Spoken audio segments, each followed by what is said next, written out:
Nirvana in Bloom. This is the Josh Widdicombe Show on XFM, and now we are joined not just by producer Neil.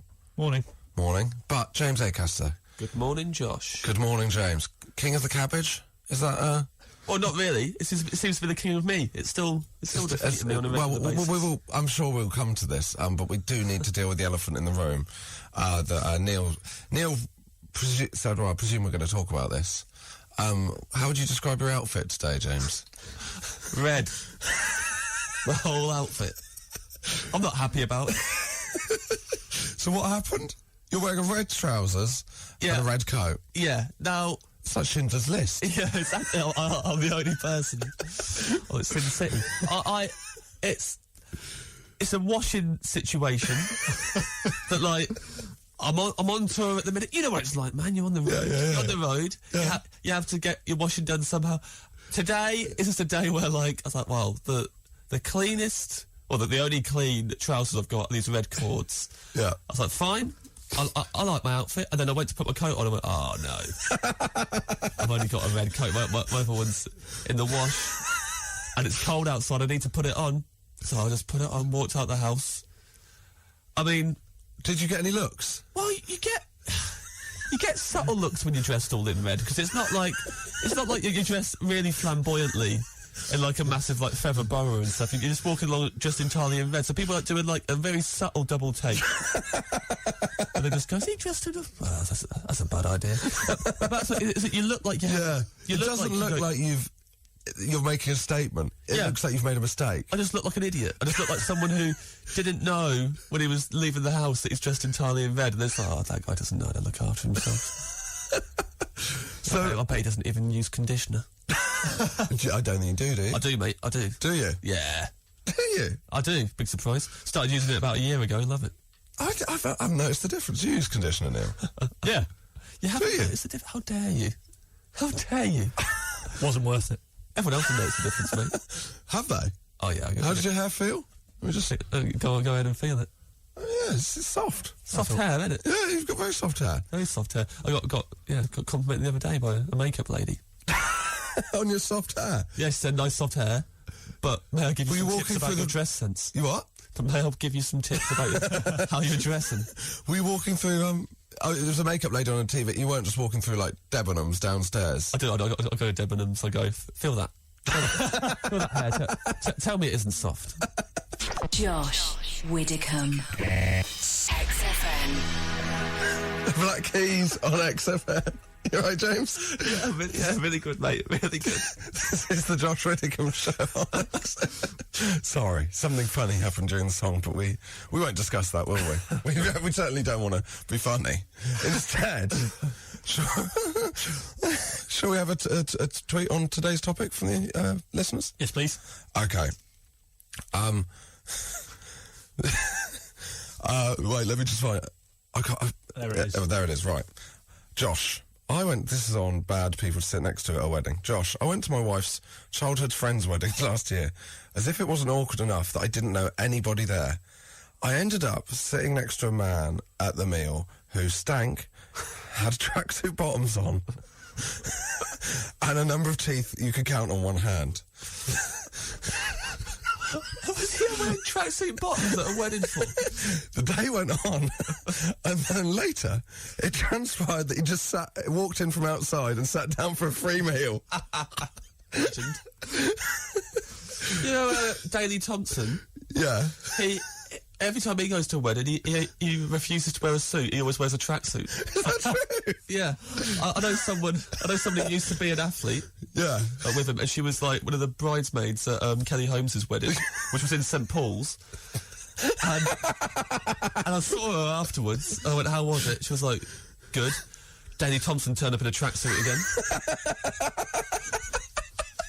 Like, would it be It's like a black tracksuit, like the smartest tracksuit he can get. And it was one of those ones that had, like, a suit drawn on it. A tracksudo. A tracksudo. Could have been a tracksudo.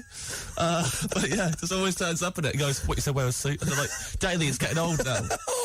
So it's not like... It's not his, like, Great Britain Seoul Olympics one. No, it doesn't have like a black, smart tracksuit, but it's still a tracksuit. Wow. Wow. every time. That's amazing. Everyone just gets annoyed with him. No one ever likes it. He just keeps doing it. That's amazing. Shall I continue with this Yeah, story? let's continue. This is the day went on. For longer. Yeah, the day went on, and later it transpired they just walked in and sat down for a free meal. The day it got weirder, as after the sit-down meal, I went to pick up my children from the babysitters for the after-do. As I was driving back down the M56, my daughter chirps up, "Daddy, that man and woman are fighting on the telly." I look across to the car next to us. I had clapped out Ford Fiesta. 4 blokes are watching a Bluey on separate screens. Bluey. No, I love the phrase Bluey. Well done for that. Josh Widdicombe. Podcast. XFM. And we are now joined, well, not now joined, we've been joined for the last half an hour. Terrible radio. Just really bad radio. Good to know I've made an impact. Now, James Acaster, Call My Josh, in which I'm going to give you 5, which is a different topic every week. You're given 5 examples, some are true, some are false. You just have to identify which is which, and we'll give you a score out of 5. How's the leaderboard looking, Neil? Angela, Chris Martin, tied on 4. Susie got 3. You've played it before, though, haven't you, James? Yeah. But that was before we introduced the leaderboard element. Okay. Obviously, otherwise that leaderboard would be in smithereens. Mate. Well, you got 4 last time, so you'd just be joined. First. Now, First, your dude. topic this week is Saved by the Bell. Yes. I'm going to give you 5 synopsises and titles of episodes of Saved by the Bell. Yep. The American high school sitcom Yep. from the 90s. You have to identify whether they're real or false. In the meantime, Neil, could you find out if it's synopsis or synopsi, please? I don't like the way I just got addressed. Right, episode 1, Save the Max. Zack and Screech relaunch Bayside High's radio station KKTY, which had been pulled off air due to Mr. Belding's antics as a DJ. That, I believe, is a real episode. Do you? I think it is. Have you seen it? I don't think I think it sounds... Oh, gosh. It's It just sounds... Oh, man. I think it's real. correct. Yeah. Oh, good work. Does that sound like an episode you'd want to watch? Yeah, it was... Like, the thing is, it sounds like an episode I'd probably seen, but I was like, if it's not, and I say, yeah, I've seen it, I'm going to seem like such an idiot. So, like, didn't want to, but, like, yeah, it sounded familiar. Episode 2, Screech for the Stars. Right, already, this is reeks of something you've written. Carry on. As his science project, Screech builds a space rocket, but with no one willing to get in it, can Zack prove to Kelly he's a real man by becoming an amateur astronaut? Yeah, fake, that is not a real one. What? It's not real. Why not? For one, Saved by the Bell didn't do puns as their names. And there'd never be an episode where he proves he's an astronaut. Supposed to be an astronaut. That's way too grand for Saved by the Bell. Correct. Episode 3, Addicted to Love. Kelly wants to go and see her favourite singer, Robert Palmer, but can't get tickets. Yeah, go on. Continue. Will Zack swap his favourite baseball cap for Mr. Belding's tickets? Right. Now, up until the baseball cap, I thought this is fake. I still think this is fake. Oh, But it guest stars Robert Palmer. it guest stars Robert Palmer as well. Yeah. Thing is with this is that when I was watching Saved by the Bell, I wouldn't have been old enough to know who Robert Palmer was, so it wouldn't have stuck in my mind as anything significant, or I wouldn't have cared. But I mean, I'm imagining they got Palmer and wrote the episode around him. That's how Yeah. I'm imagining the that process. would have to be how it happened. But my instinct says that would... No, it's not true. You don't think Kelly's favourite I singer was think Robert Palmer? it's fake. Yeah. It was fake. Correct. 3 out of 3. Oh, my word, the excitement.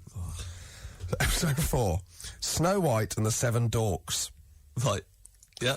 The gang put on a rap version of Snow White and the 7 Dwarfs, but will Zack be willing to stage kiss Jessie? I think this is real. I think... Oh, this sounds like it shouldn't be, but I really do think I remember... Yes. What do you think, Neil? I just wish the listeners could see the look of just sheer concentration on James. Oh, this is so intense. But I think... It's correct. Yeah. 4 out of 4. Final one for the clean sweep. Viva Zach Vegas. Brilliant. To make money, Zach and Screech set up their own casino in the Max. But will Mr. Belding find out? And is Lisa a card counter? Right. Okay. Talk me through your thought process. Okay, I don't remember that episode, number one. It's another pun title. So was Snow White and the Seven Dorks. Yeah, okay, fair enough. So, I think card counting is a little bit too sophisticated for the Save for the Bell audience. It's a bit too Rain Man. I'm gonna say that is not an episode. It's a clean sweep, it's correct.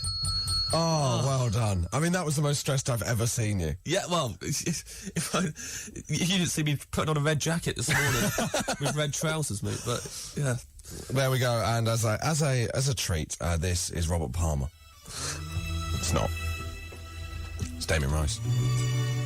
Josh Widdicombe. Podcast XFM. Last night, the Strokes. On XFM. On XFM. There we go. There's a slight echo in the room. Now, we are 13 years old, that song. Really? Yeah. Well, Sally. Now, on the Josh Widdicombe Show, we are talking about bad people you've been stuck next to at a wedding. And we have this from someone who calls himself Liam from Sheffield, listening on the app. Oh. I don't know why that extra detail was... does that kind of thing appeal to you, Neil? It does. Is he saying that himself? Or is it like an iPhone thing where it just tags it on whatever you do? Oh, maybe. I think he's saying it himself via text. I'll report that to the web team, Liam. Thanks for the stat. Tally that one up. No idea how happy Neil is about that. He's genuinely just tallied it. Went to my friend's wedding and sat with the groom's brother and his wife, who I quickly found out didn't get on with his brother and was a last-minute invite. A last-minute invite? Oh. He was slightly odd, and then the couple began to tell the whole table about how he and his brother didn't get on, and also his sexual exploits, which included... And then there's loads of stars, so I don't know what they included. They're at least 55. Well, I think that's the best person to be next to at a wedding. Yeah, if I went to a wedding and I was on a table with his brother who hates him and tells us all the dirt, I think this is the best. I've looked at that would be amazing. Yeah, I mean, you do feel that's a little treat, that one. Went to a wedding on my own, having recently split up with my long-term boyfriend. Should we have the sad music? Nah. Oh. Shall we? Let's compound it. Do you want to sing the sad music, Neil? No, just sing it, Neil. Let's have the music. Went to a wedding on my own, having recently split up with my long-term boyfriend. Was sat at the table with mostly recently married who spent the entire meal discussing their honeymoons. The spare man was 18 months old. Still haven't forgiven my friend, the bride. It's from Gail. Josh Widdicombe. XFM. Hey boy, hey girl, the Chemical Brothers. Quite intense, isn't it? First, what are you laughing at, James? I thought you were saying hello to me and Katherine. So, well, let's do it that way. Hey boy, James Acaster. Hello, Josh. Hey girl, Katherine Ryan. Hey, girl. Hey girl, how are you? I'm well. Thank you very Good, much for good. having me on today. No, thanks for coming on. Numerous times now. Twice. Twice. No. Yeah. No. I mean, we've been trying. 3 times. Twice. Twice, as I said, and it's good to have you on a second time. I think the headphones are slightly too big for your head. Nothing's too big for my head. Do you know? I have an enormous... Don't you know that even when you and I take pictures together, I make sure to stand in the background so that my head looks regular human size? Is that right? Because I've got a large head. No.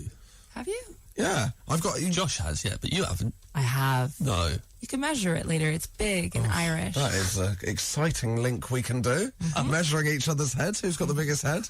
What size is your head, James? You've got a big head. Yeah, a pretty big head. Yeah, well, I'm really worried about my head, actually, because my dad mainly puts on weight in his head. So What do you mean? Well, that's where he puts on weight. What, around the face or around the head? His entire head gets bigger. Your dad has got a fat head, yeah. That's pretty cool. Luckily, they don't listen to this because they can't work iTunes. But like my dad always says, like, "That's mainly put on weight. So my head's just got bigger as I've got older." Because and like he went on a diet once, and his head did reduce. So like, I'm just really kind of always worried about like. So does he look like kind of one of those little footballer Corinthian figures? Yeah. He looks like exactly like a caricature. Wow. So yeah, I'm always quite careful. How big's your daughter's head? Not too big. Not too big. No, it's just right. Just right. And the Goldilocks of heads. Yeah. She is the baby's The perfect head. Yeah. Well, I tell you what, we didn't expect this to be the conversation that we started, but I think it's worked out rather well. Did you enjoy it, Neil? Very much so. Quite rude. We didn't ask you about your head. Well, I don't know. I've never thought about it. Do opinions in the room? Pretty normal. Pretty normal head. Regular I can't wear hats. See, that's how you know. Yeah, Neither can I. but you find out the side of your head when you put a hat on. I can't put on a trilby would just balance on my head. Also, we've discussed before why I can't wear woolly hats. Why? You know this? Are you allergic? No, it heats up my ears, which makes me tired. Yeah, just classic Josh excuse. Which I thought happened to everyone. It's apparently just me. That's really sweet. Yeah, so it's quite useful, though, because if I'm doing a long train journey, I can put a hat on and just go to sleep. Well, you've got headphones on now. Does that make you tired? Oh, yeah. Yeah, let's play a song. Let's play a song horse before I riding. fall asleep. This is I Ben gave Howard. up horse riding because the hats were itchy. I just want to say that before the song starts. On topic. This is Ben Howard. Josh Widdicombe. Podcast. XFM.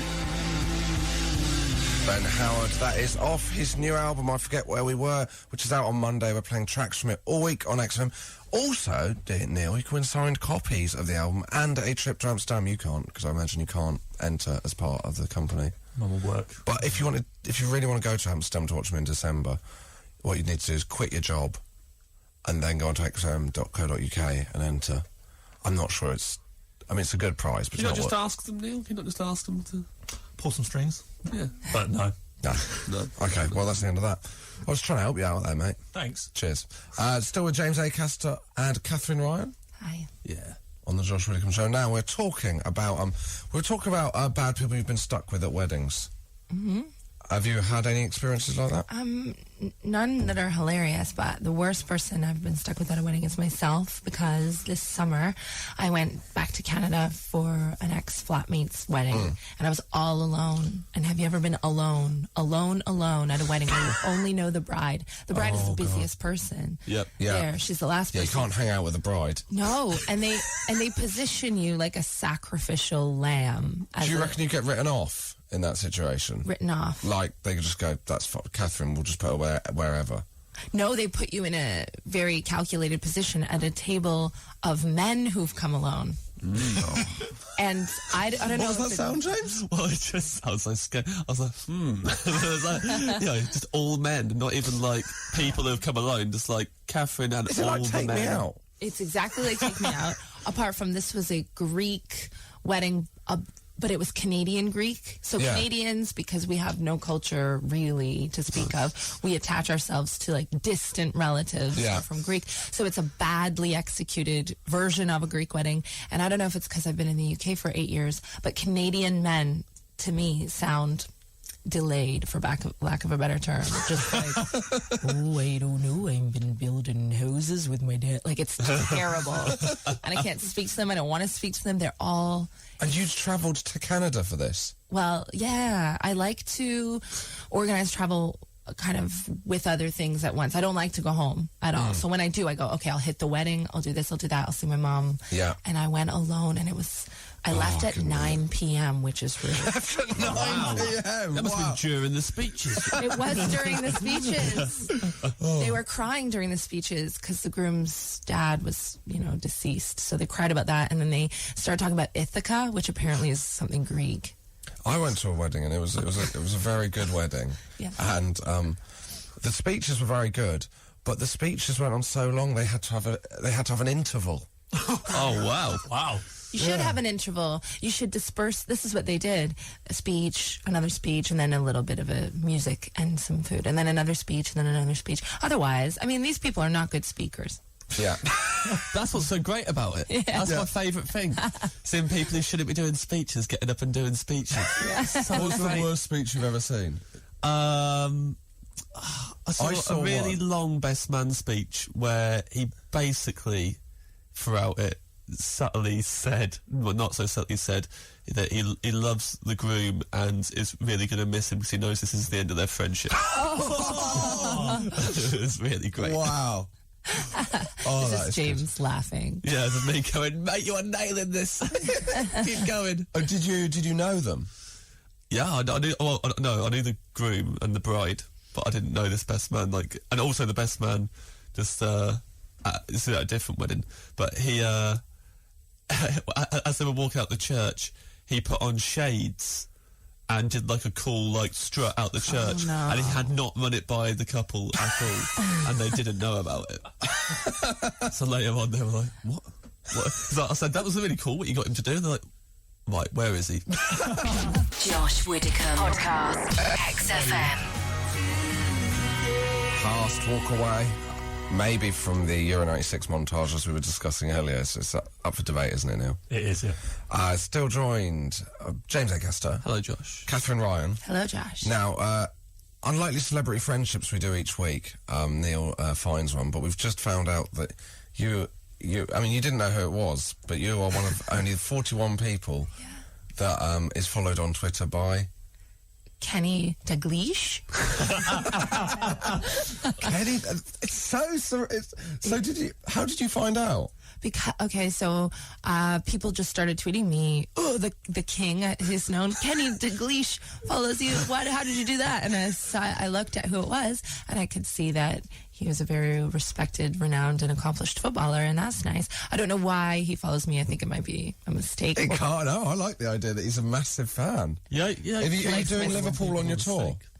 I just did Southport on the I weekend. bet he lives in Southport. I wonder whether he came. Nobody's followed me for a long time. Oh, has he? And, I mean, Nick Knowles, I know Nick Knowles because his lovely wife, Jessica, likes my comedy. So sometimes I connect with the young wife or the daughter.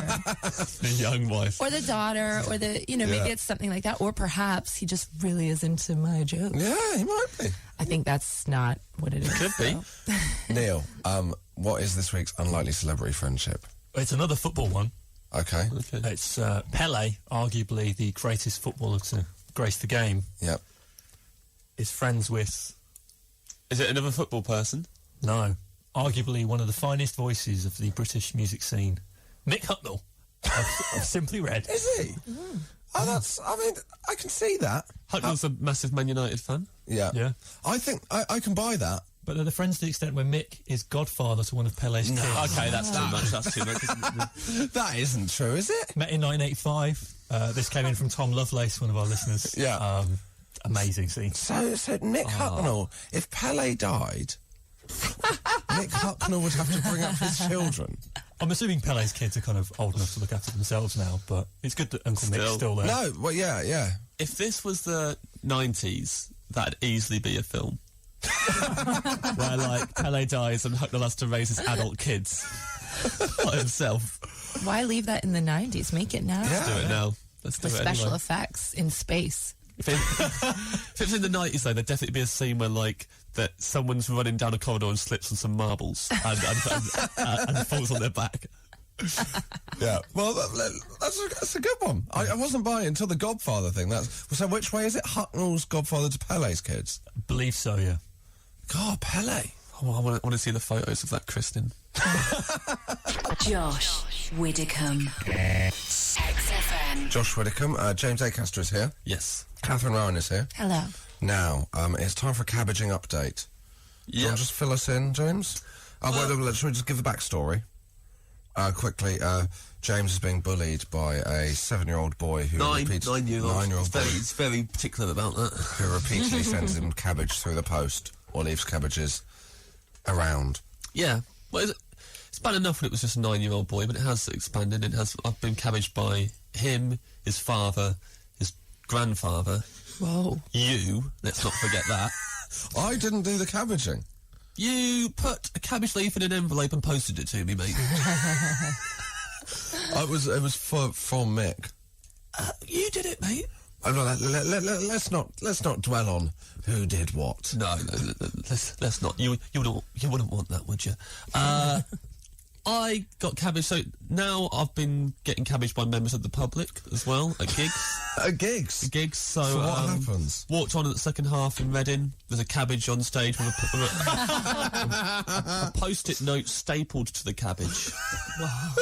that said cabbaged with lots of exclamation marks. And What did you do?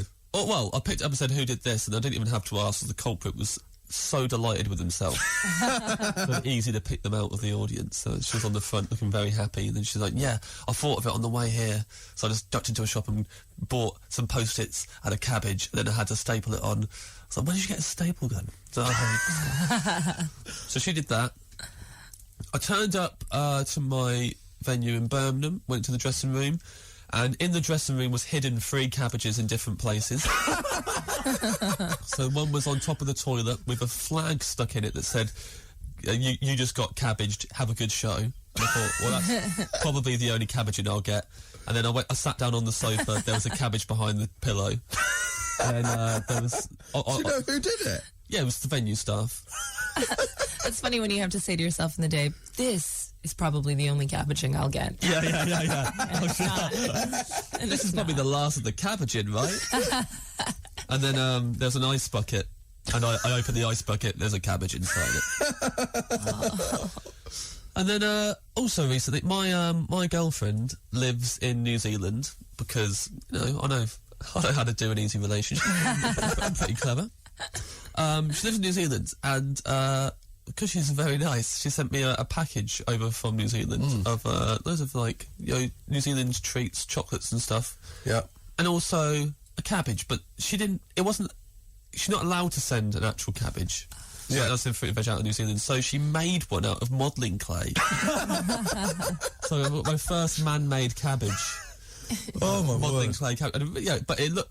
So I really love puddings. Yeah. And so it shows how much I love puddings. Is that as soon as I saw it, I smelt it to see if I could eat it. Because I didn't know if it was made of modelling clay or something nice. Like marzipan. Marzipan Yeah, I cabbage. thought it's like a fondant cabbage. So how are you going to bring this to an end? I had it planned, I had it in the diary, and I had to cancel it because I had a whole thing that I'd overlooked. So I'm really annoyed. So I was meant to be getting him this week and stopping it all, and I've had to reschedule. And You're not going to kill him, are you? look, if you were getting cabbage by progressively more and more of the nation, you'd start to think dark thoughts as well, Josh. I'm gonna set the score, whatever the term is. I'm gonna even the playing field. I'm gonna Put that cabbage stop to it. bed. Yes. So, but I can't tell you how because he listens to the podcast, and as soon as I say how, he's going to get me with the same thing first. Oh my word. He did that last time Yeah. by sending me one in the post. So You're getting reverse groomed by a small boy. just negged. Yeah. I don't No, think. Well, I'm Gosh, very well. excited. So we will watch the space. If anyone wants to cabbage James Acaster, what's your address? Sorry, mate. I just swallowed a whole Suva whole. I didn't expect to do it. I'm really off. Okay, well let's go before. Have you just been cabbaged on the phone? This is XFM. Josh Widdicombe, XFM. Well, we're nearing the end, aren't we now? We are. But there's still chance to plug. As people will know by now, we're competing heavily with Sunday Brunch. Neil will be cooking while we plug. What are you cooking this week? Well, I decided, because it's kind of coming up to Christmas, people generally need to lose a bit of weight because they put on weight over Christmas. No, they don't. You need to have a more positive body image now. You're perfect the way you are. Any time of year. Thank you. But you're going to be disappointed. So I've just got some sound effects so we can eat with our ears rather than our mouths today. All right? So this is How do you live with yourself? What are you doing? So what's the sound effects? That's bacon. Bacon. Okay. So Catherine, we'll Popping start candy. while Neil cooks the bacon. You're on tour. I really enjoy bacon sound effects. I think we should have them all the time. It slightly sounds like we're on fire. We've all been captured by cannibals. And So, are you turning it up? Alienating your Jewish listeners. Katherine, you're on tour? I'm on tour. It's called Glamro Modo. You have to say it in is. an Essex accent badly. And I'm on tour until December, and then again from March till May. We added more dates. I'm gonna quickly run through. No. What's the date today? October 9th. 19th. Okay. Coming up, Forest, Farnham, Windsor, London, Southampton, Norwich, Cranley, Salford, Exeter, Yeovil, Tiverton, Ivybridge, Birmingham, Nottingham, Lincoln, Colchester, Aldershot, Oxford, Cambridge, Warwick, High Wycombe, North Finchley, Aberdeen, Glasgow and Edinburgh. Then Cheltenham, Cardiff, Bridgewater, Bedford, Warwick, Durham, Lancaster, Preston, Reading. Yep. There we go. Thank you. James. also on tour with my show, Recognise. JamesAcaster.com for tour dates. It's so good. I would see that one over mine. I really love it. It's such a great show. I very, very much enjoyed it. I'd say it was the second best thing I saw in Edinburgh. And Neil? What was the best? Can't believe this. New Sunday night, so Communion that I look after is 7 till 9, and Dave Roundtree from Blur, which I also look after, is 9 till 11 now. So tune in tonight. There we go. Have you got any more sound effects? Just more bacon. Yeah. Well, Suntra's coming up next. We'll leave the bacon sound effect on and see whether she turns it off. This is the Cortinas. Thank you for listening. Goodbye.